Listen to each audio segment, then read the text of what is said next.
High, কেমন আছো সবাই? আশা করি সবাই ভালো আছো, সুস্থ আছো। কয়েকদিন হলো তোমাদের সাথে কোনো ভিডিও শেয়ার করতে পারিনি। আসলে আমি কয়েকদিন খুব অসুস্থ ছিলাম। তোমরা হয়তো আমার গলা শুনেই বুঝতে পারছো।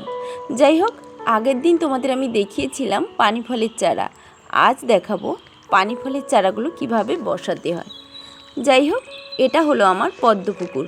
কয়েকদিন আগে বেশ অনেকগুলো পদ্ম গাছ বসিয়েছিলাম, কিন্তু অতিরিক্ত বৃষ্টির কারণে পচে মারা গেছে। যাই হোক, জায়গাটা কেন পড়ে থাকবে, তাই আমি বেশ কয়েকটি পানি ফলের চারা নিয়ে এসে বসিয়ে দিচ্ছি। এবার তোমাদের দেখাবো এই চারাগুলো কিভাবে বসাতে হয়। এই চারা লাগানো একদম সহজ। মূলের অগ্রভাগটা নিয়েই জাস্ট মাটির ভিতর ঢুকিয়ে দিলেই হবে। তারপর কচুরিপানার মতনই হতে থাকে।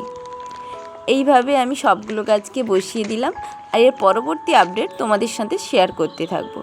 যাই হোক, ভিডিওটি কেমন লাগলো জানিও। ভালো লাগলে লাইক, কমেন্ট, শেয়ার করো। আর হ্যাঁ, যারা চ্যানেলটি এখনও সাবস্ক্রাইব করোনি তাড়াতাড়ি করে দাও। আর হ্যাঁ, তোমরা আমার থেকে কী ধরনের ভিডিও দেখতে চাইছো সেটাও কমেন্ট করে জানিও। চলো।